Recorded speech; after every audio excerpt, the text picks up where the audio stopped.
Friends, welcome to Commerce Bytes. I hope you people are all doing well.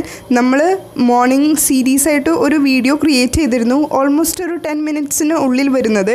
I hope you people watch that. കാണാത്തവരുണ്ടെങ്കിൽ ഒന്ന് just commerce bytes എന്ന YouTube ചാനലിൽ സെർച്ച് ചെയ്ത് കഴിഞ്ഞാൽ നിങ്ങൾക്കത് കാണാൻ പറ്റും. ഓക്കെ, അതിൽ നമ്മൾ ഡിസ്കസ് ചെയ്തിരിക്കുന്നത് മെത്തേഡ് ഓഫ് ടീച്ചിങ് ആണ്.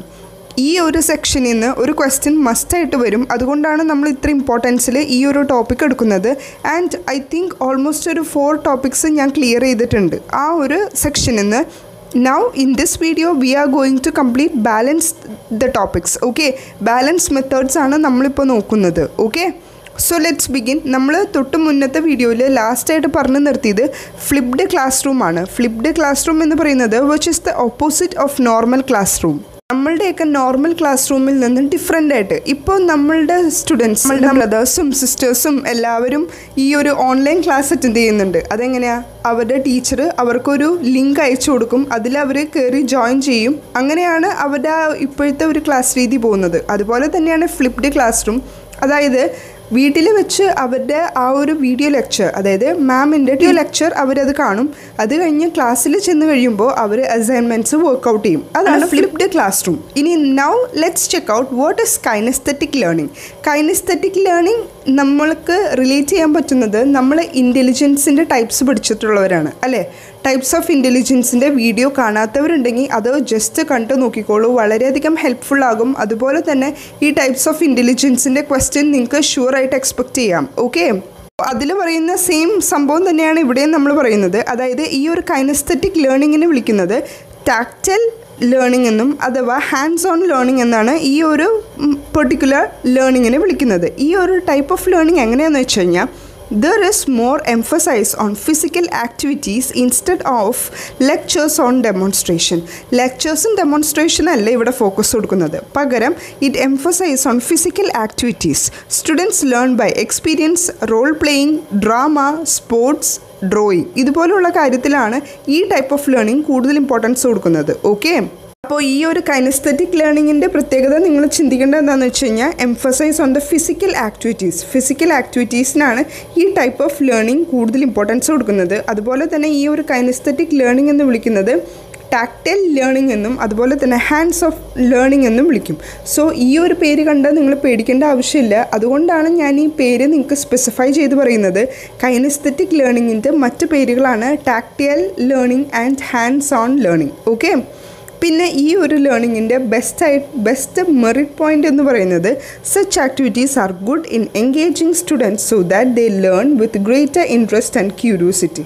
വളരെയധികം ക്യൂരിയോസിറ്റിയോടുകൂടി വളരെയധികം ഇൻട്രസ്റ്റോടു കൂടി തന്നെ സ്റ്റുഡൻസ് ഈ ഒരു പെർട്ടിക്കുലർ ടോപ്പിക്ക് പഠിക്കാൻ താല്പര്യം ഉണ്ടാകും. ഓക്കെ, നമുക്ക് കൈനസ്തെറ്റിക് ലേണിങ്ങിൻ്റെ ഒരു ഡീമെറിറ്റ് നോക്കാം. അതായത് ഈ ഒരു കൈനസ്തെറ്റിക് ലേണിംഗ് ഞാൻ പറഞ്ഞു നിങ്ങളോട്, it emphasize on physical activities. എല്ലാ സബ്ജക്റ്റിനും നമുക്കിത് ആപ്ലിക്കബിൾ അല്ല അല്ലേ.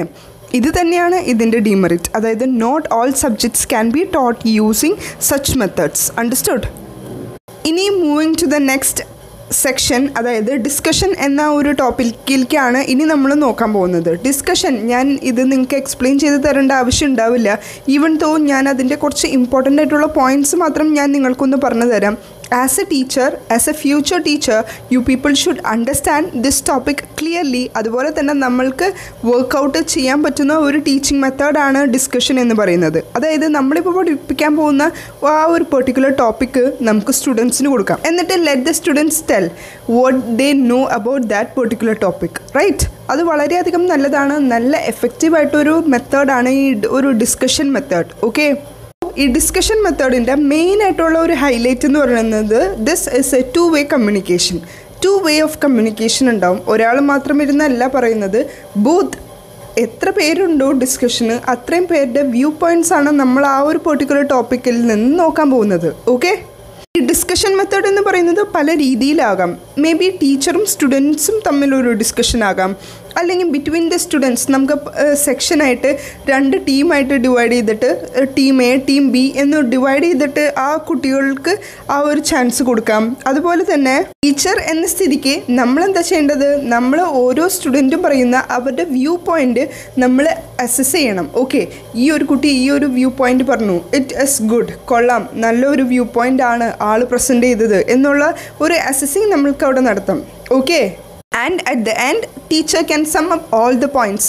Students ഡിസ്കസ് ചെയ്തതായിരിക്കാം. ഈവൻ ദോ ഹൈലൈറ്റ് ചെയ്യേണ്ട പോയിൻറ്റ്സ് നമ്മൾ ഹൈലൈറ്റ് ചെയ്ത്, ഈവൻ ഇപ്പോൾ ഒരു സ്റ്റുഡൻറ്റ് പറഞ്ഞതാണെങ്കിൽ കൂടി ഓക്കെ, ആ ഒരു പെർട്ടിക്കുലർ സ്റ്റുഡൻറ്റ് പറഞ്ഞ പോലെ ആ ഒരു പോയിൻ്റ് വളരെ ക്രൂഷ്യൽ റോളാണ് എന്നൊക്കെ പറയുമ്പോൾ ഓട്ടോമാറ്റിക്കലി നമ്മൾ ആ ഒരു കുട്ടീനെ അപ്രിഷ്യേറ്റ് ചെയ്യുകയാണ്. ഓക്കെ, സോ ഇതുപോലുള്ള മെത്തേഡ്സ് എല്ലാം വളരെയധികം ഇമ്പോർട്ടൻ്റ് ആണ്. അതുപോലെ തന്നെ ഈ ഒരു പെർട്ടിക്കുലർ ക്വസ്റ്റ്യൻ വരുന്നത് ചിലപ്പോൾ ഒരു സ്റ്റേറ്റ്മെൻറ്റ് ആയിട്ടായിരിക്കാം, അല്ലെങ്കിൽ ഒരു സിറ്റുവേഷൻ ആയിട്ടായിരിക്കും. നിങ്ങൾ ഐഡൻറ്റിഫൈ ചെയ്യേണ്ടതാണ് അവിടെ ഏറ്റവും വലിയ മെയിൻ ക്രൂഷ്യൽ ടാസ്ക് ആയിട്ട് നിൽക്കുന്നത്. നമ്മൾക്ക് ഇപ്പോൾ നമ്മൾ 6 ടോപ്പിക്സ് കവർ ചെയ്തു. ഇനി നമ്മൾക്കുള്ള മെത്തേഡ്സ് നോക്കാം. ഇപ്പോൾ നമ്മൾ ഡിസ്കസ് ചെയ്യാൻ പോകുന്ന മെത്തേഡ് എന്ന് പറയുന്നത് ടീം ടീച്ചിങ് മെത്തേഡാണ്. ആ ഒരു വേർഡിൽ തന്നെ it is crystal clear that team teaching, അതായത് ഒരു ടീച്ചറായിരിക്കില്ല ആ ഒരു ക്ലാസ്സിനെ ഹാൻഡിൽ ചെയ്യുന്നത്, ചിലപ്പോൾ 2 ടീച്ചേഴ്സ് ആയിരിക്കാം. ഇപ്പോൾ ഫോർ എക്സാമ്പിൾ എൻ്റെ ഒരു പേഴ്സണൽ എക്സ്പീരിയൻസ് ഞാൻ പറയാം. ഞാൻ 8th-ലോ 9th-ലോ പഠിക്കുന്ന ടൈമിൽ മാത്സ് ജോമെട്രിക്കും ഉണ്ട്, അതുപോലെ തന്നെ ഓൾജിബ്രിക് സെക്ഷനും ഉണ്ടല്ലോ. അപ്പോൾ അത് രണ്ടും ഹാൻഡിൽ ചെയ്തുകൊണ്ടിരുന്നത് 2 ടീച്ചേഴ്സാണ്. സോ അവിടെ ഒരു പെർട്ടിക്കുലർ സബ്ജക്റ്റിന് 2 ടീച്ചേഴ്സാണ്. അവർ 2 പേരും അവരുടേതായ രീതിയിലുള്ള പ്ലാനിങ് അവർ കണ്ടക്ട് ചെയ്യുന്നുണ്ട്. മനസ്സിലായോ? അതാണ് ടീം ടീച്ചിങ് മെത്തേഡ് എന്ന് പറയുന്നത്.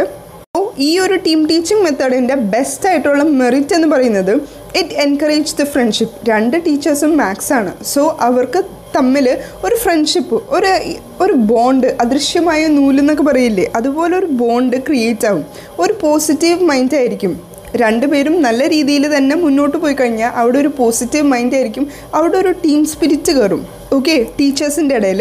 And this method is actually A teacher centred approach. നിങ്ങൾക്ക് ഓരോ മെത്തേഡും എന്ത് ടൈപ്പ് ഓഫ് അപ്രോച്ചാണ് എന്നുള്ളത് ഞാൻ ലാസ്റ്റ് വീഡിയോയിൽ ഞാൻ മെൻഷൻ ചെയ്യുന്നതാണ്. ഇവിടെ ഞാൻ ജസ്റ്റ് ഒന്ന് മെൻഷൻ ചെയ്തേ ഉള്ളൂ. ഓക്കെ, ഇനി moving to the next one, that is open learning. Open learning എന്ന് പറയുമ്പോൾ തന്നെ എൻ്റെ സ്റ്റുഡൻസിൽ കുറച്ച് പേരെങ്കിലും വിചാരിച്ചിട്ടുണ്ടാവും ഓക്കെ ഡിസ്റ്റൻസ് ലേണിംഗ് കൊണ്ടാണ് ഇത് ഈ ഒരു ടേം കൊണ്ട് ഉദ്ദേശിക്കുന്നതെന്ന്. പക്ഷേ I have to say no, because open ലേണിങ്ങും ഡിസ്റ്റൻസ് ലേണിങ്ങും ഡിഫറെൻ്റ് ആണ്. ഡിസ്റ്റൻസ് ലേണിംഗ് എന്ന് പറയുന്നത് അതൊരു കറസ്പോണ്ടൻസ് കോഴ്സാണ് which takes place when teacher and student are geographically distant. ടീച്ചറും സ്റ്റുഡൻറ്റും ജോഗ്രഫിക്കലി അപ്പാർട്ടായിട്ട് നിൽക്കുമ്പോഴാണ് അതൊരു ഡിസ്റ്റൻസ് എഡ്യൂക്കേഷൻ അഥവാ കറസ്പോണ്ടൻസ് കോഴ്സ് എന്നൊക്കെ പറയുന്നത്. പക്ഷേ ഓപ്പൺ ലേണിംഗ് എന്ന് പറയുന്നത് അതൊരു ഡിഫറെൻറ്റ് ഫോം ഓഫ് ലേണിംഗ് ആണ്. സോ എനിക്ക് നിങ്ങളോട് പറയാനുള്ളത്, ഇപ്പോൾ ഒരു ക്വസ്റ്റ്യൻ വന്നു എന്ന് വിചാരിക്കും, what do you say if open learning is also known as correspondence course എന്ന് പറഞ്ഞു കഴിഞ്ഞാൽ you people should answer that is no. കാരണം ഇത് രണ്ടും സെയിം അല്ല എന്ന് നിങ്ങൾ ആദ്യം മനസ്സിലാക്കിക്കോളൂ. ഓപ്പൺ ലേണിംഗ് കൊണ്ട് ഉദ്ദേശിക്കുന്നത് it is a form of learning in which there is no barriers of age, place, time etcetera. Students can learn wherever and whenever they wish to do. Open learning ന്റെ പ്രത്യേകത എന്താണെന്ന് വെച്ച് കഴിഞ്ഞാൽ open learning is a form of learning in which there are no barriers of age, place and time. Students can learn wherever and whenever they wish to. ഇപ്പോൾ യൂട്യൂബിലെ education video ആണ് നിങ്ങളിപ്പോൾ കണ്ടുകൊണ്ടിരിക്കുന്നത്. അതായത് കേരള സെറ്റിൻ്റെ പ്രിപ്പറേഷൻസ് ആണ് ഞാൻ നിങ്ങൾക്ക് പ്രസൻറ്റ് ചെയ്യുന്നത്, റൈറ്റ്? സോ ഇവിടെ നിങ്ങൾക്ക് ഒരു ഏജ് റെസ്ട്രിക്ഷൻ ഇല്ല, പ്ലേസ് ഇല്ല, ഇന്ന പ്ലേസിലിരുന്നേ കാണാൻ പറ്റുള്ളൂ, അങ്ങനെയില്ല. ടൈമില്ല, ഞാനൊരു ടൈമിൽ അപ്ലോഡ് ചെയ്യും, നിങ്ങൾക്ക് എപ്പോഴാണോ സൗകര്യം അതുപോലെ നിങ്ങൾ ആ ഒരു വീഡിയോ ഇരുന്ന് കാണും, റൈറ്റ്? ഇത് തന്നെയാണ് ഒരു ഓപ്പൺ ലേണിങ്ങിൻ്റെ ഒരു ബെസ്റ്റ് എക്സാമ്പിൾ എനിക്ക് പ്രൊവൈഡ് ചെയ്യാൻ പറ്റുന്നത്, right? And even the students have the choice about when they will attend the exam. നിങ്ങൾ ആരും കമ്പൽ ചെയ്യില്ല നിങ്ങൾ ഇപ്രാവശ്യത്തെ തന്നെ സെറ്റ് എക്സാം എഴുതണം എന്നുള്ളത് ആരും കമ്പൽ ചെയ്യില്ല. അത് നിങ്ങളുടെ താല്പര്യമാണ്. Okay, this time I M okay, ഞാൻ വെൽ പ്രിപ്പയർഡ് ആണ്, I can go for the exam എന്നുള്ള ഒരു ആറ്റിറ്റ്യൂഡായിരിക്കും നിങ്ങൾക്ക്. ഇപ്പോൾ എൻ്റെ സ്റ്റുഡൻസിൽ ഹൗസ് വൈഫ്സ് ഉണ്ടാവും, എംപ്ലോയിഡ് പേഴ്സൺസ് ഉണ്ടാവും, അതുപോലെ തന്നെ students from the remote areas, അങ്ങനെ പല ടൈപ്പ് ഓഫ് സ്റ്റുഡൻസ് ഉണ്ടാവും എന്നെ കേട്ടുകൊണ്ടിരിക്കുന്നത്. സോ എനിക്ക് നിങ്ങളോട് പറയാനുള്ളത്, you people can complete that course without any restriction of attending lectures. ഇത്ര ടൈം നിങ്ങൾ എൻ്റെ ലെക്ചർ അറ്റൻഡ് ചെയ്യണം അങ്ങനെയൊന്നുമില്ല. നിങ്ങൾക്കിപ്പോൾ ഇത് ബോറായിട്ട് തോന്നിക്കഴിഞ്ഞാൽ നിങ്ങൾ ജസ്റ്റ് ഒന്ന് ഓടിച്ചു വിടും, അല്ലേ? So this is a kind of open learning. അത്രേ ഉള്ളൂ. Okay, method we are going to discuss is project method which was developed by William Hurt. Project method നിങ്ങൾക്ക് എല്ലാവർക്കും അറിയാം. നമ്മൾ ഒരു 5th സ്റ്റാൻഡേർഡ് അല്ലെങ്കിൽ from the 4th standard it self നമ്മൾ project ചെയ്യാൻ തുടങ്ങിയവരാണ് അല്ലേ. ഇപ്പോഴും ഇപ്പോൾ BEd ചെയ്യുന്ന സ്റ്റുഡൻസ് ഉണ്ട് ഈ കൂട്ടത്തിലെങ്കിൽ അവരിപ്പോഴും പ്രൊജക്റ്റ് ചെയ്യുന്നുണ്ട് അല്ലേ. സോ പ്രൊജക്റ്റ് മെത്തേഡ് എന്ന് പറയുന്നത് അതൊരു ആക്ടിവിറ്റി ബേസ്ഡ് ലേണിംഗ് ആണ്. നമ്മൾ ആ ഒരു ആക്ടിവിറ്റിയിലൂടെ ഇപ്പോൾ ഒരു മോഡലാണ് നമ്മളോട് ക്രിയേറ്റ് ചെയ്യാൻ പറഞ്ഞിരിക്കുന്നതെങ്കിൽ ആ ഒരു പെർട്ടിക്കുലർ മോഡലിനെ പറ്റി നമ്മൾ സ്റ്റഡി ചെയ്ത് അതിന് വേണ്ട കാര്യങ്ങളെല്ലാം നമ്മൾ അറേഞ്ച് ചെയ്ത് അത് നമ്മൾ ക്രിയേറ്റ് ചെയ്യും. അങ്ങനെയല്ലേ പ്രൊജക്റ്റ്. അപ്പോൾ നമ്മൾ ആ ഒരു കാര്യത്തിലേക്ക് നമ്മളത് ചെയ്യുമ്പോൾ കുറച്ച് കാര്യങ്ങൾ നമ്മളതിൽ കൂടുതലായിട്ട് പഠിക്കും, റൈറ്റ്.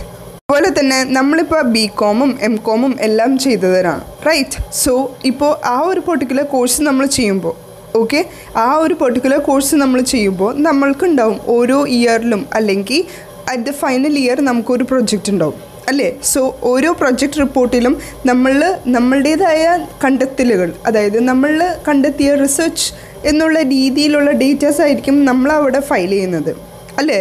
റിസർച്ച് റിപ്പോർട്ട് എന്നുള്ള രീതിയിൽ, പ്രൊജക്റ്റ് റിപ്പോർട്ട് എന്ന രീതിയിൽ നമ്മളവിടെ ഫൈൻഡിങ്സ് ആയിട്ട് കൊടുക്കുന്നത്. So this is the method of project method. ഇത് സ്റ്റുഡൻസ് ഓറിയൻറ്റഡ് മെത്തേഡാണ്.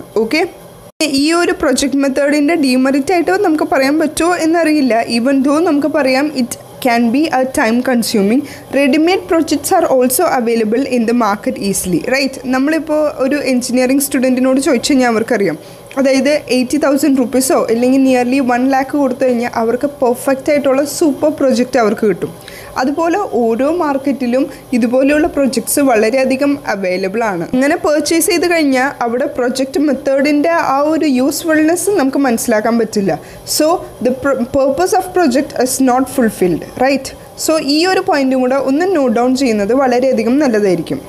Point we are going to discuss is panel discussion. ഇപ്പോൾ തൊട്ട് മുന്നേ നമ്മൾ ഡിസ്കസ് ചെയ്തതാണ് ഡിസ്കഷൻ മെത്തേഡ്. ആ ഒരു മെത്തേഡ് അല്ല ഈ ഒരു മെത്തേഡ്, ഇത് രണ്ടും ഡിഫറെൻ്റ് ആണ്. പാനൽ ഡിസ്കഷന് ഞാൻ നല്ലൊരു എക്സാമ്പിൾ തരികയാണെങ്കിൽ, നമ്മളിപ്പോൾ ഇൻ്റർവ്യൂസിനൊക്കെ അറ്റൻഡ് ചെയ്യും, റൈറ്റ്. അവിടെ ഒരു ഇൻ്റർവ്യൂ പാനൽ എന്ന് പറയുന്ന ഒരു ടീം ഉണ്ടാവും. അതായത് നമ്മളെ ഇൻ്റർവ്യൂ ചെയ്യുന്ന ആളുകൾ, അവരുടെ ആ ഒരു ടീമിനെയാണ് ഇൻ്റർവ്യൂ പാനൽ ബോർഡ് എന്നൊക്കെ നമ്മൾ പറയുന്നത് അല്ലേ. സോ അവിടെ ഇരിക്കുന്ന കുറച്ച് ടീമുകൾ എന്ന് പറയുന്നത് അവർ നല്ല എക്സ്പെർട്ടൈസ് ആയിട്ടുള്ള, നമ്മൾ പഠിപ്പിക്കാൻ പോകുന്ന ആ ഒരു പെർട്ടിക്കുലർ സബ്ജക്റ്റിൽ നല്ല നോളജുള്ള എക്സ്പെർട്ടൈസ് ആയിട്ടുള്ള ആളുകളായിരിക്കും നമ്മളെ ഇൻ്റർവ്യൂ ചെയ്യാൻ പോകുന്നത്, റൈറ്റ്.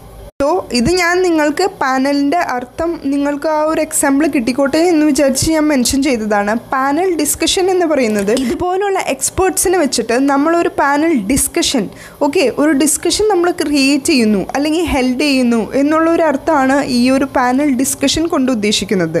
സോ ഇപ്പോൾ നമ്മളുടെ ക്ലാസ്സിൽ തന്നെ ഏറ്റവും ബെസ്റ്റായിട്ട് പഠിക്കുന്ന കുറച്ച് സ്റ്റുഡൻസിനെ ആയിരിക്കും നമ്മൾ ചിലപ്പോൾ ഇതിനു വേണ്ടി സെലക്ട് ചെയ്യുന്നത്. കുറച്ച് നല്ല ആക്റ്റീവായിട്ട് കുറച്ച് നല്ല വ്യൂ പോയിൻറ്റ്സ് ഉള്ള നല്ല രീതിയിൽ വായിക്കുന്ന അങ്ങനെയുള്ള കുറച്ച് കുട്ടികളായിരിക്കും നമ്മൾ ഈ ഒരു ഡിസ്കഷനിലേക്ക് സെലക്ട് ചെയ്യുന്നത്. ഒരു പാനൽ ഡിസ്കഷൻ്റെ മെറിറ്റ്സ് എന്ന് പറയുന്നത് these can be engaged more learners than the lecture or single speaker activity. ഒരു സിംഗിളായിട്ട് ഒരു സ്പീക്കറിൽ നിന്ന് പറയുന്നതും അതുപോലെ തന്നെ ഇപ്പോൾ ഒരു ലെക്ചറിൽ നിന്ന് ക്ലാസ് കൊടുക്കുന്നതും പോലെയല്ല. ഈ ഒരു മെത്തേഡ് എന്ന് പറയുമ്പോൾ അവിടെ കുറച്ച് കൂടുതലായിട്ടുള്ള ലിസണേഴ്സ് ഉണ്ടാവും.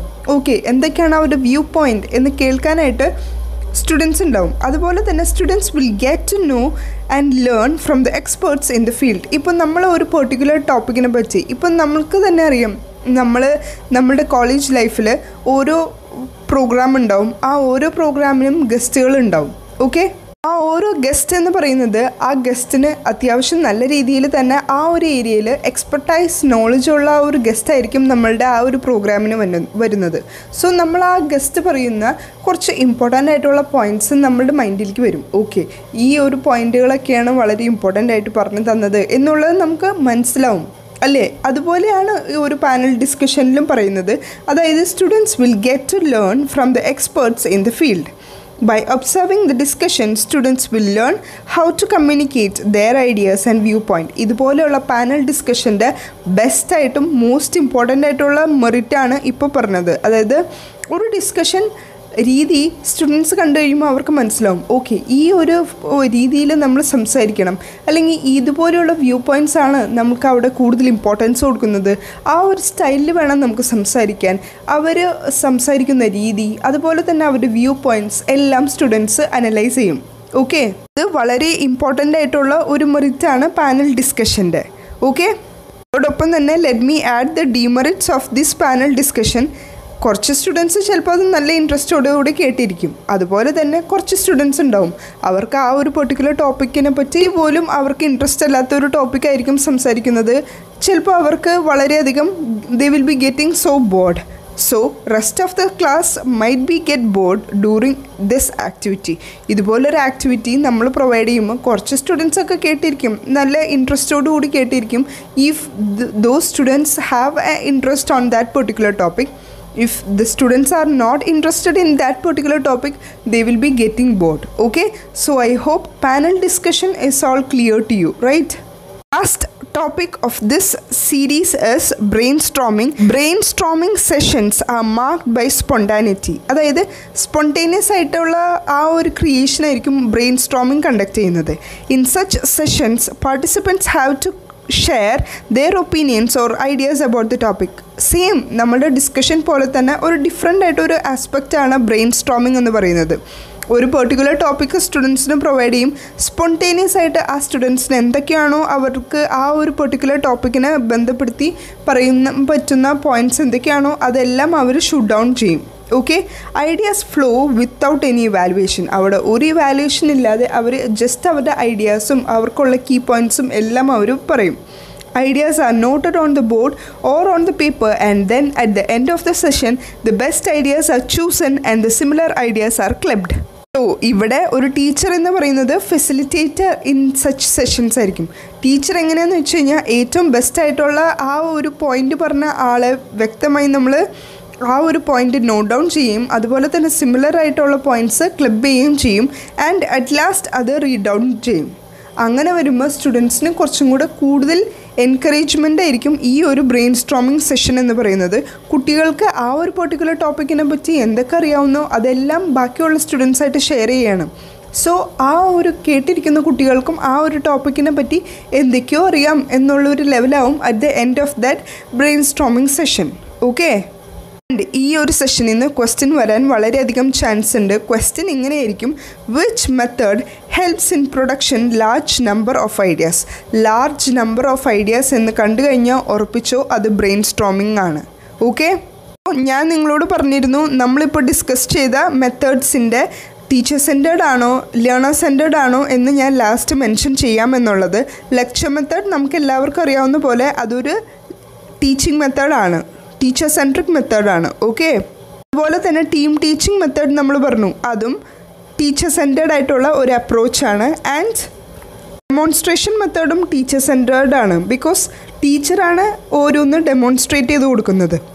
So this method is demonstration method is a teacher centered method. Okay, heuristic method ഞാൻ നേരത്തെ കൂട്ടി പറഞ്ഞിരുന്നു. അതായത് സ്റ്റുഡൻസ് ആണ് ഓരോ നോളജിനെ പറ്റി അവർ ക്യൂരിയസ്ലി ഡിസ്കവർ ചെയ്യുന്നത്. So heuristic method is a student oriented method, student centered method ആണ്. അതുപോലെ തന്നെ നിങ്ങളൊരു കാര്യം ഹീറോസ്റ്റിക് മെത്തേഡിൽ ഓർക്കേണ്ടത്, it is a individualized teaching മെത്തേഡാണ്. ഇൻഡിവിജ്വലൈസ്ഡ് അതായത് ഒരു കുട്ടി ക്രിയേറ്റ് ചെയ്തെടുക്കുന്ന ആ ഒരു ടീച്ചിങ് മെത്തേഡാണ്. And flipped classroom okay, അത് ടീച്ചർ സെൻറ്റേർഡ് ആണ്. അതുപോലെ തന്നെ സ്റ്റുഡൻറ്റ് സെൻറ്റേർഡ് ആണ് എന്ന് പറയും. കാരണം ക്ലാസ്സിൽ വന്നിട്ട് സ്റ്റുഡൻസ് ഇരുന്ന് അവരുടെ അസൈൻമെൻറ്റ്സ് ചെയ്യുന്നു എന്നുള്ളതല്ലേ. Discussion method of course that is a student centered approach. Team teaching method ഞാൻ പറഞ്ഞു ടീച്ചർ സെൻറ്റേർഡ് അപ്രോച്ചാണ്. ഓപ്പൺ ലേണിങ്ങും സ്റ്റുഡൻറ്റ് സെൻറ്റേർഡ് അപ്രോച്ച് തന്നെയാണ്. പ്രൊജക്ട് മെത്തേഡ് സ്റ്റുഡൻറ്റ് സെൻറ്റേർഡ് അപ്രോച്ചാണ്. Panel discussion in this session it is a student centered approach. Brainstorming മെത്തേഡും student centered അപ്രോച്ചാണ്. അവിടെ ടീച്ചർ ഒരു ഫെസിലിറ്റേറ്ററായിട്ട് ഹെൽപ്പ് ചെയ്യുന്നേ എന്നുള്ളൂ. So I hope these points are all clear to you. So total നോക്കിക്കഴിഞ്ഞാൽ നമ്മൾ 11 മെത്തേഡ്സ് ഡിസ്കസ് ചെയ്തിട്ടുണ്ട്. ഇനി കുറച്ച് മെത്തേഡ്സും കൂടി ഉണ്ട്. അത് ഞാൻ ഇനി പിന്നെ ഒരു ക്ലാസ് ആയിട്ട് ക്രിയേറ്റ് ചെയ്തെടുക്കാം. Okay, so that's all for now. Let's see in the next video. Till then, work hard and study well. Thank you.